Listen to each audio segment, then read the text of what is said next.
Thank you, thank you, thank you.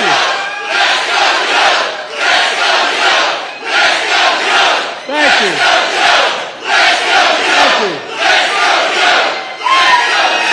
Hello, Wisconsin, Wisconsin, Wisconsin. I gotta thank somebody. Gaylord Nelson, I'm back. He first introduced me to Wisconsin a long time ago when I was a kid. I'm only 40 now, but I was a kid then. Sabrina, thank you for the introduction and for the volunteering for our campaign. And a special thanks to one of the best governors I've ever worked with in my life, Tony.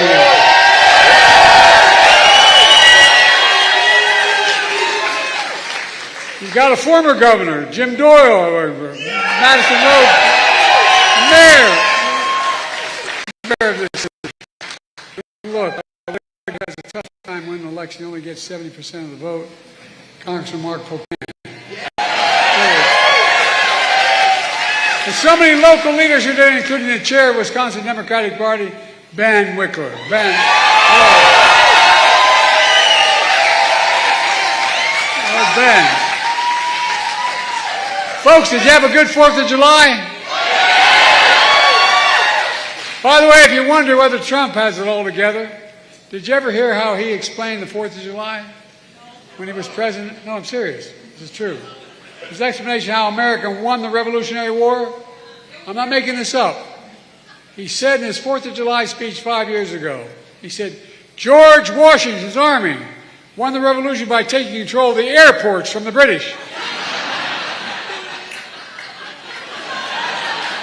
Talk about me misspeaking. Airports and the British in 1776. It's true, he is a stable genius, this man. My friends, I'm in Wisconsin for one reason. Because we're going to win Wisconsin again. We're going to win it.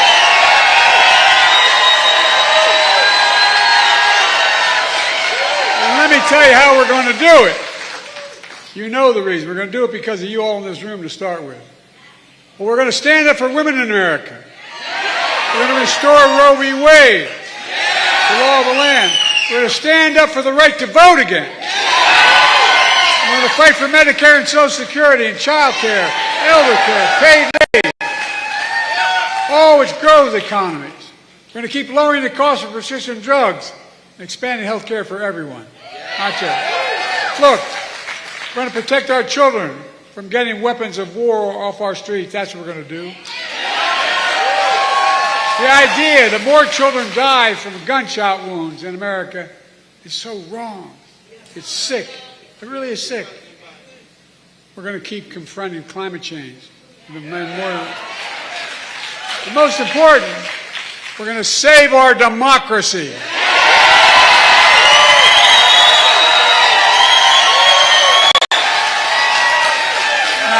Now, you probably heard we had a little debate last week. Can't say it was my best performance. But ever since then, there's been a lot of speculation. What's Joe going to do? Is he going to stay in the race? Is he going to drop out? What's he going to do? Well, here's my answer. I am running and going to win again.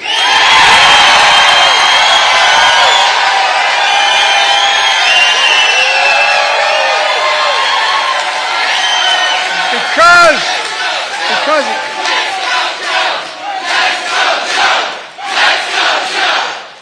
going to go. Folks, I'm the sitting president of the United States of America in no small part because of you. Not a joke. In 2020, you came through for me. I'm the nominee of the Democratic Party. I'm the nominee of this party because millions of Democrats like you just voted for me in primaries all across America. You voted for me, your nominee, no one else. You, the voters did that. And despite that some folks don't seem to care who you voted for, well, guess what? They're trying to push me out of the race. Well, let me say this as clearly as I can. I'm staying in the race. I'll beat Donald Trump. I will beat him again in 2020. By the way, we're going to do it again in 2024. I learned long ago, when you get knocked down, you get back up.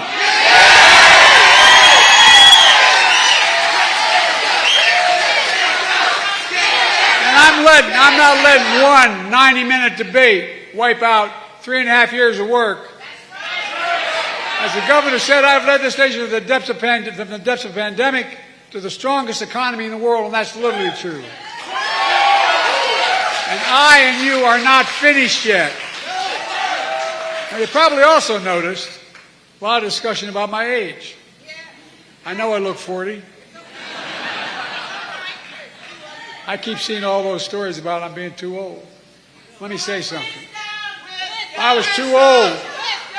I wasn't too old to create over 15 million new jobs. To make sure 21 million Americans are insured under the Affordable Care Act. To beat Big Pharma, the first one to ever do that, and lower the cost of insulin to $35 per procedure. Was I too old to relieve student debt for nearly 5 million Americans and grow the economy? Too old to put the first black woman on the Supreme Court of the United States of America? To sign the Respect for Marriage Act? Was I too old to sign the most significant gun safety law in 30 years? To pass the biggest climate bill in the history of the world, not here, the history of the world. But then, my critics say, sure, but he did all that. But that was in the past. What about now? Well, how about the 200,000 jobs we announced yesterday?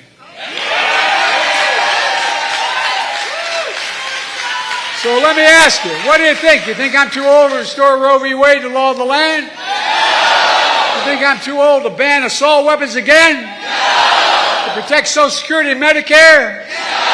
To get child care, elder care for working families who need the nation?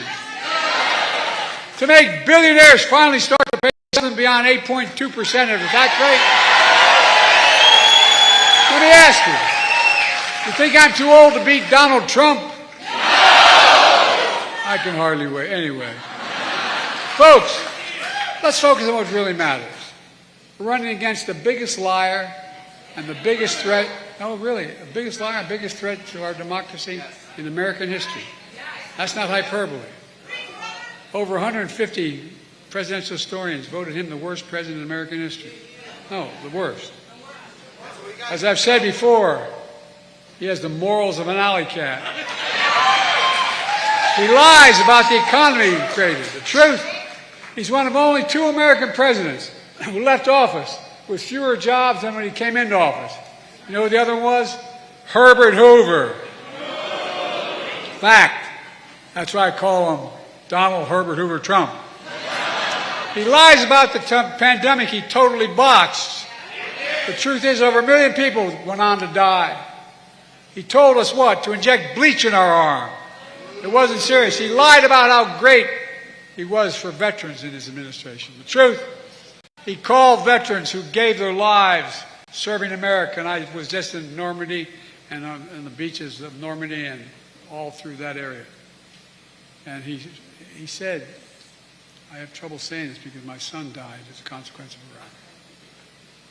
Who gave their lives, he called them, quote, suckers and losers. By the way, I'll be damned. I'm glad I wasn't with him because I'll be damned to let him talk about my son that way. That's right. But how do we know he said this? That I'm not making this up. A 4-star Marine general, his own former chief of staff was with him, and he told us that's what he said. But he's not the only former Trump official warning us about how bad Trump is, including the former secretaries of defense and even his own vice president. They refused to endorse him. Says a lot about who Trump is and says a lot about what he isn't. By the way, I couldn't ponder. I guess I shouldn't say it. By the way, I couldn't be prouder to have your support and the support of our great Vice President of the United States, Kamala Harris.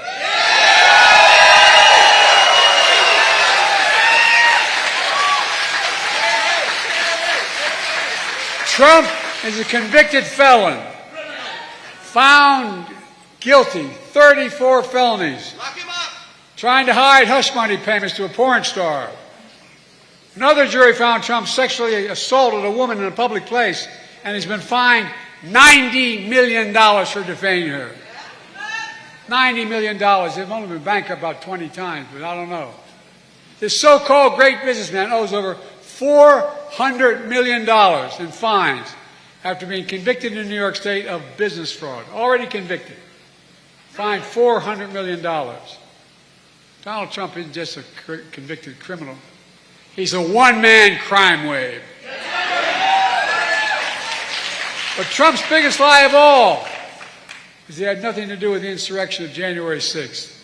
We all saw with our own eyes. We saw he sent thousands to attack the Capitol.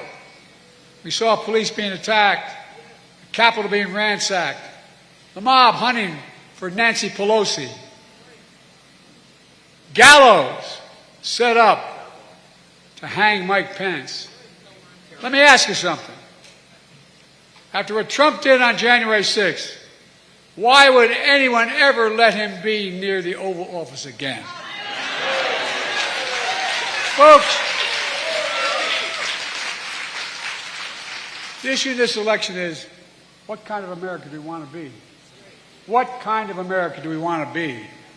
We want to be a country of anger, revenge, and retribution, or a country of hope and optimism and possibilities, as we've always been.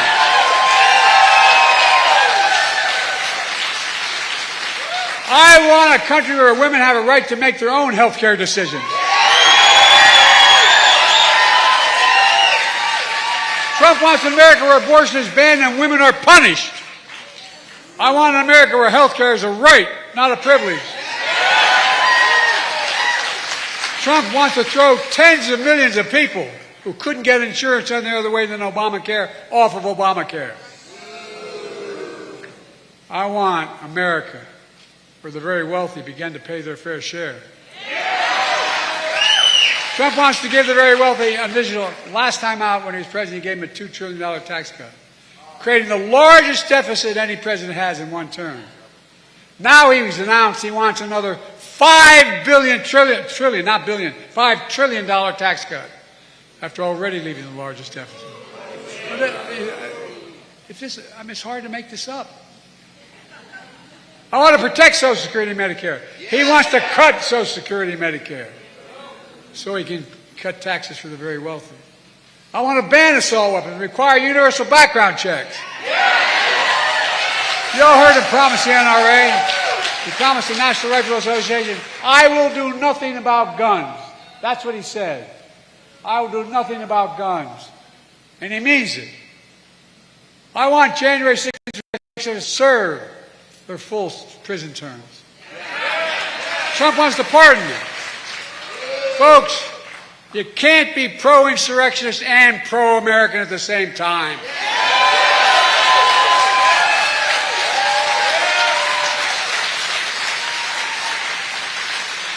This is so damn serious. You can't love your country only when you win. Look, you've been standing a long time. Let me close with this. Ultimately, the American presidency is about character. The character of the president who holds the job. Because with the immunities he's talking, the Supreme Court just talked about, it gets down to that. It gets down to that. It's about honesty. It's about the president's decency, integrity. Do they respect people? Or do they incite violence and hate? Can they honor their oath to the Constitution and uphold their oath of office?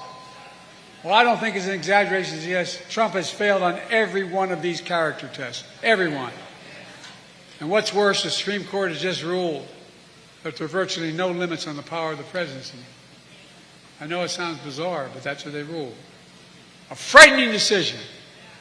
According to the extreme majority of the Supreme Court, the president is now above the law. We just celebrated the 4th of July, saying we will not be ruled by a king. And this Supreme Court he appointed approved this new law. It's in a dangerous precedent, especially if Donald Trump has returned to the presidency. Just think about it. In the second term, this next term, whomever is the president, is going to appoint at least 2 new appointees. A second Trump term where there are no limits. Supreme Court Justice Sotomayor warned us about that in her dissent in that case. Here's what she said. She noted that based on a majority decision, Trump can take out his opponents, physically take them out, take bribes, and lead a coup, and be immune to ever being held accountable for it if he did it while he was president, according to the Supreme Court. Where the hell are we? So he really could become a dictator that he promised to be on day one. For over 2 centuries, America's been a free, democratic nation. And I'll be damned if in the year 2024, just 2 years before our 250th anniversary of as a nation, I'll let Donald Trump take this away.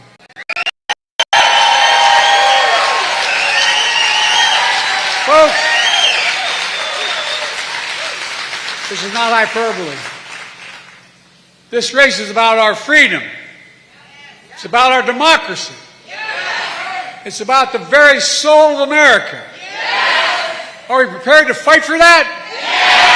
I know I am, and I will.